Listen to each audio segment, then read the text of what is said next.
Thank you for joining us on our journey here to preserve the history of mixed martial arts.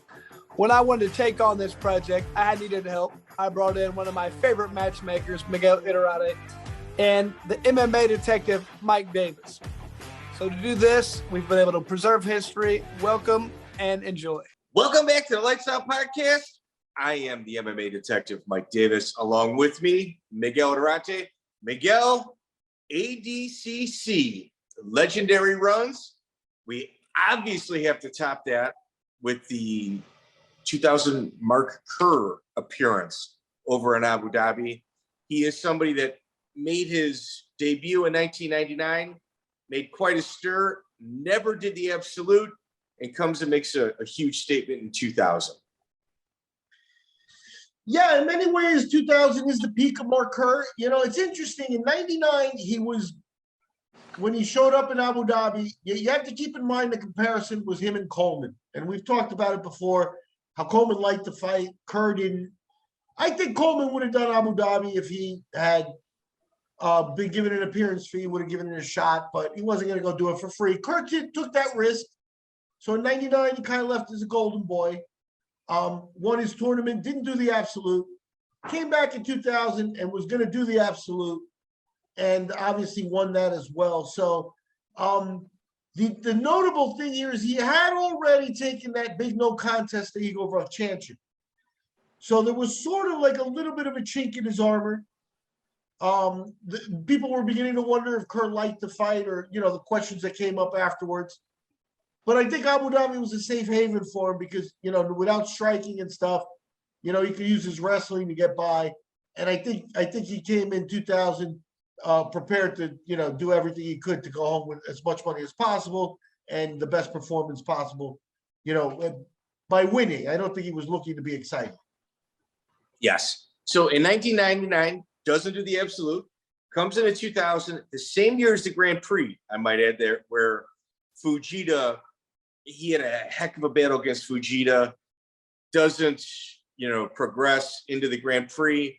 Fujita goes in with Mark Coleman. Brian Johnston famously throws a towel in. Mark Coleman wins the initial Grand Prix heavyweight belt against Igor Vovchanchyn. Now we're talking about the second round opponent, Josh Barnett in 1999, happens to be Mark Kerr's first round opponent. With Barnett and Kerr meeting in the first round, was there a little hanky, like a little kind of sleight of hand? Because those seem like two very high-end competitors to meet so fast. Yeah, you know, Barnett in 99 was a very young man. It was his first appearance. I think he got a taste for it.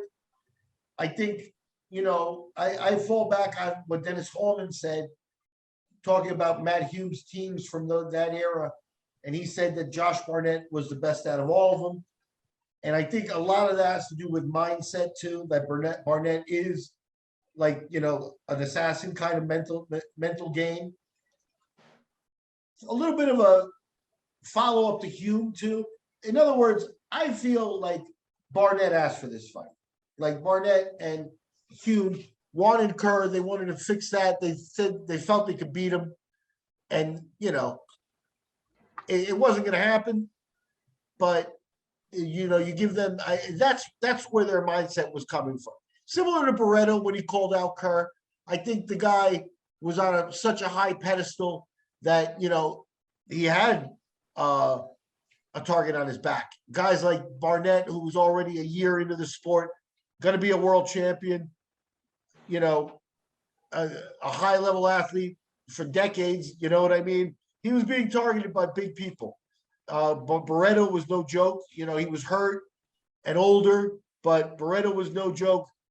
So Kerr was resisting that, and I think that Barnett was somebody who said, hey, you know, if I lose, I lose, but I'm going to go out fighting the best guy. Right. So he gets Barnett in the first round, wins by decision, and Miguel, we love ADCC history. Obviously, that's why we're doing this. There is a little footnote with this next competitor, Anthony Netzler. Do you remember him? Netzler was, I believe, Australian or from New Zealand. Yes, He was, New Zealand. as they say, and those countries were starting to present teams. There were different levels of seriousness that were coming from the Australian, New Zealand teams. Larry Papadopoulos was a pretty experienced fighter from down there. Chris Hazeman was a pretty experienced fighter from down there. Chris Brown was a 5-time Olympic wrestler. Calno, right? Yeah. So they had guys, and I think Netzler was one of the guys that came in. I don't know what belt he had, but he had some jiu-jitsu, and because he was the best jiu-jitsu guy in New Zealand. So, all right, Miguel, wait, this is where it gets interesting. He's 18 years old. He's 18 years old, living in New Zealand, says to his parents that he needs to go to the land of the warriors to really study ninjutsu to become, the god of war that he believes he is. So he moves to Japan at the age of 18, gets his red sash in ninjutsu, gets involved with pancrase and Shudo, and eventually, obviously, comes into catch wrestling. The side note that's interesting is that he was trafficking methamphetamines from Thailand to Australia, like 7 figures worth of drugs on more than one occasion, and got caught. He became just like this drug czar from that area. And, as a young man, he had his dream and stuff like that. He's pretty focused and intense. Maybe if he hadn't run into Mark Kerr, he would have developed a nice MMA career, never done any of that. But unfortunately, Mark Kerr is about the worst, pick for a guy like that doesn't have tons of experience and also doesn't have a lot of physical strength to match up with a monster like Kerr.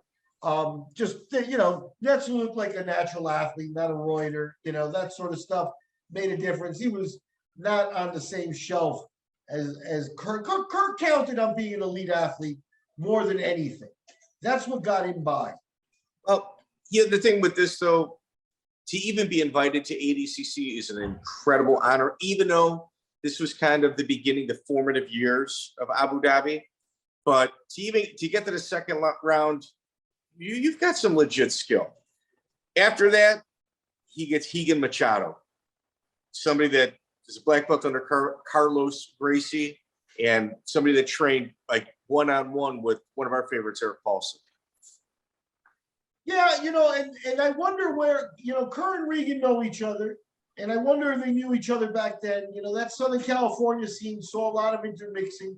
You got to give the Machados credit in that they stayed out of the Gracie Jiu-Jitsu shadow and kind of established themselves, and also were open more towards exchanges and things. Keep in mind, Eddie Bravo was a Machado protege, So the bottom line is that there was a lot of diversification around the Machados. I don't know that Rigan and Kerr didn't know each other already.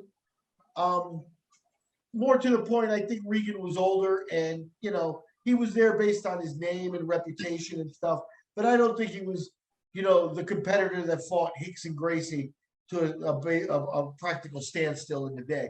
Keep in mind, too, Rigan's this is a full-blown heavyweight. And he's, as a Machado, him, Jean-Jacques, and Carlos, they're all known for technique.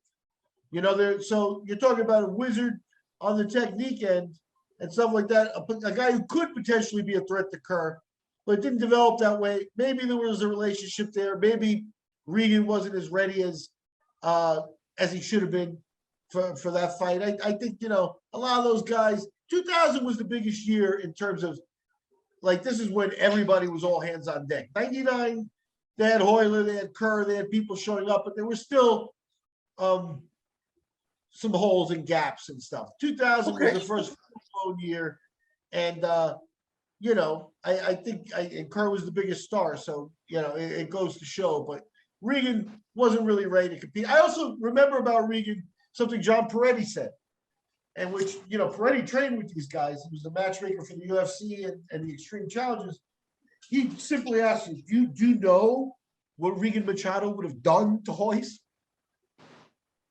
So he's seen something. And, you know, Peretti to me is a guy that I always felt we see eye to eye when we look at talent and stuff. So his respect for Regan Machado, I think we got a shadow of Regan in this. I think he was an older competitor. He wasn't there to win. He was there to try to grab some money, I think. Excellent. Well, he meets somebody that later becomes a UFC champion. I mean, that's the second one in this tournament. Obviously, Josh Barnett being the first. He meets Rico Rodriguez in the finals. Rico beat a very stout Sean Alvarez, Rodrigo Nogueira, and Ricardo Moraes. So he had a heck of a run as well. So those two met in the finals. That's Antonio Nogueira. That's Minotauro he beat. Yeah. And that was Minotauro was the North American qualifier. So, you know, I think that was a good, huge victory for Rico. You know, that may go down. He wasn't able to beat Nogueira in MMA. So it's an interesting thing that he you know, he had the advantage. Maybe he motivated Nogueira in the MMA fight later with this win, but that's a signature win. And I believe he knee barred him. Nogueira already went in with an injured knee, and when he got caught, he had to get out. But hey, you know, you don't just walk into knee barring Rodrigo Nogueira, even if he's a little bit hurt. You know what I mean?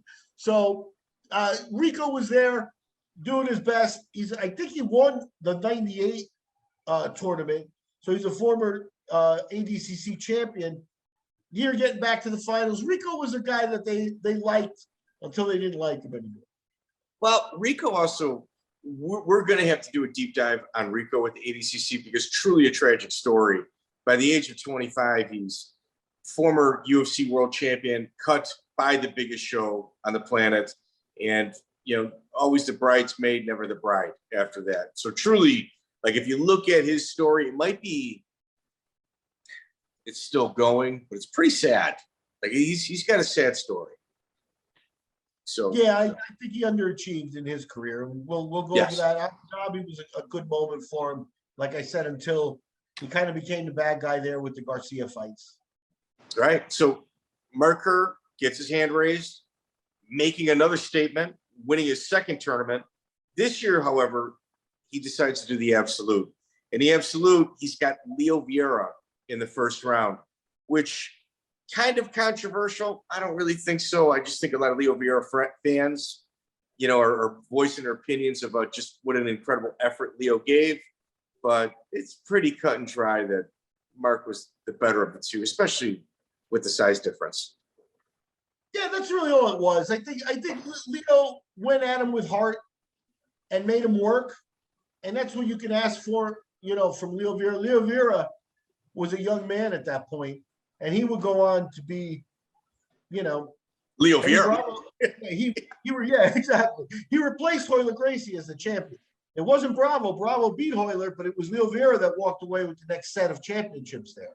So Leo was about to break through into the top echelon. He was already probably there with technique, but you're facing a guy almost double your weight, who's playing a defensive style, and you know Kerr. I think it's an interesting fight because he did get in Kerr's head a little bit. Kerr struggled to adjust to it, and you know Kerr's accustomed to be. You can put Kerr with a 450-pound guy, and he'll be fine. But Kerr didn't wrestle too many 160 pounds, 145 pounds. You know, so there's a little controversy here that we need a little clearing up if possible. Obviously, you're the event organizer. You were there. You know, a lot of eyes on many different components of the event. Did Mark Kerr throw up backstage over exhaustion, and the Sheik had to throw more money at him to continue in the tournament? Because that seems to be an underlying belief from the Vieira crowd. Look, I was there, and I asked a couple of other people that were there, and I cannot confirm 100% that Kerr was, that what you said was that he was offered more money and they wanted to pull out of the tournament due to exhaustion. I've heard that. Is there a belief of that, though? Have you heard that? That rumor's been around, but none of the people that were there can confirm it for sure. That's the lead judge, the referee, myself, who was organizing a lot of the event, the guys that bring the people out from the back, Bob Voss, Troy Wall were there with the organization and stuff. I mean, I tried to track that down. It seems feasible because Kerr is a guy that I think struggled in the Leo Vera match. I think it showed him a little bit not completely in his game, a little bit uncomfortable, and Vera deserves credit for doing that to him. I think it's just the size. He's not used. You never. When would Kerr ever wrestle a guy 100 pounds lighter than? It's not even in wrestling. It's not even something they do. So in this type of situation, I think he was definitely, a little confused. But what's Leo Vera going to do? Armbar? Kerr's just going to. What are you doing, little man? So. Yeah. But heroic effort on Vera's end, nonetheless. It's one of those things where I don't think Kerr left that fight looking great. If Vera was working his butt off, onto the second round, another standout wrestler, somebody that had met Kerr on the mat several times on the collegiate level, Mike Van Arsdale, gets through Mike Van Arsdale, who later becomes a very prominent coach, even today, a very prominent coach in some of the more prestigious MMA gyms, Black Zillion's being one of them, obviously defunct. And he winds up with Ricardo Almeida. Well, just before we get to Cutthroatmma, Ricardo Almeida there, the interesting thing about Mike Van Arsdale is if there was a guy who was a better athlete than Kerr in this tournament, it was Mike Van Arsdale. Wow. Because and I had a conversation with both of them. I asked Kerr about training, and Kerr said that he trains to exhaustion every time, which I don't really believe, but that's what he said. 100% to exhaustion. And Van Arsdale was like, nah, I go to 80%, and that's it. And you look at them, and how can you say one's wrong over the other? Just different styles and stuff. But Mike Van Arsdale's a guy that didn't get a lot of love in MMA. But well, he also went a non-traditional path as well, even in wrestling. Yeah, like he didn't go to the super places. Like he kind of did his own thing, always. Yeah, Kerr attracted attention, and that's why he became friends with Oleg and became friends with the Machados and became friends with Rico Rodriguez. Interestingly, he fought Rico here, and he was also the cornerman for Rico's Pride debut. So he had relationships. Kerr made relationships like that. Van Arsdale, even with the wrestlers, he was kind of, he went to Brazil with the Randlemans and the Kerrs and stuff like that, but he didn't stick together with them that much. So he's an interesting cat, but in terms of sheer raw athleticism, you might want to look at Van Arsdale as the only guy in Kerr's neighborhood. Okay. All right. Let's talk about a guy kind of known for stalling, Ricardo Almeida. I think Kerr may have outstalled Almeida in this bout. And Almeida's one of those guys who's an Abu Dhabi star too. He's a Renzo Gracie teammate. Right now he's a member of the New Jersey State Boxing Commission. So, he's a lifer in the sport. He's a black belt, obviously. An extensive UFC and fighting career. And he cut his teeth in Abu Dhabi. And, going up against Kerr, that's a tall order for a 185 pounder. And especially Cutthroatmma, who was a guy who was strong and counted on that in his game a little bit. Bringing strength to a fight with Kerr is not exactly going to go your way. No. So I think at this point, I think Leo Vera may have been the bump in the road. And once Kerr said, all right, yeah, I'm going to compete and I'm going to finish this, then everybody else was going to be in trouble. Cutthroatmma is a hell of a competitor. He had great highlight moments in Abu Dhabi. This wasn't going to be one of them with Kerr. Right. He goes into the finals with Sean Alvarez. Sean Alvarez, a fantastic competitor, did really well in '99. Obviously lost in the first round against Rico Rodriguez, eventual tournament winner or tournament finalist in 2000. And he's a Renzo Gracie black belt. I mean, Alvarez is not a slouch either. Like Kerr really cemented his legend with a win over Alvarez. Alvarez has been with the Abu Dhabi since the beginning. You know, he never broke through and won one. He was always a bridesmaid. To me, Alvarez is like you said, he was a guy with a lot of promise, a poster boy type of guy. But he seems to be a little bit of a part-timer. You know, he didn't dedicate himself to UFC runs, and I think he did Abu Dhabi's, but Abu Dhabi's once a year, you know, and that may have affected him. And again, you know, looking like a poster boy and $1 million with your shirt off doesn't mean you have the athleticism to back it up. And again, that was the difference with Kerr. Right. So Alvarez, I'll tell you another little side note of this tournament, and obviously Mark Kerr planted his flag, being one of the most dominant athletes in the world at that time. Another really good performance, a standout performance, Tito Ortiz beat Compredo. Like Tito Ortiz had a really good run as well. Yeah, he beat Compredo, he beat Matt Hughes, he submitted Ruben Asano. Tito Ortiz is going to be worth an episode at Abu Dhabi. Absolutely. Absolutely. So, ladies and gentlemen, we appreciate you guys tuning in. We love ADCC. We love the history. Miguel Iturrate, obviously, you know, a staple with that brand, especially around the early 2000s. Thank you so much for joining us, and we will be back next week with another episode. Yep. I mean, the bottom line is Mark Kerr, 99. You've already seen that episode. This is Mark Kerr 2000. These are the rise of Mark Kerr. This is his peaks. Next, we talk about the fall of Mark Kerr. And when we knew the wheels were coming off. Yeah. Yeah, the wheels are coming off, and it's going to be ugly. So stay tuned, and thank you very much. Check out the full interview on iTunes, Spotify, and all major podcast platforms.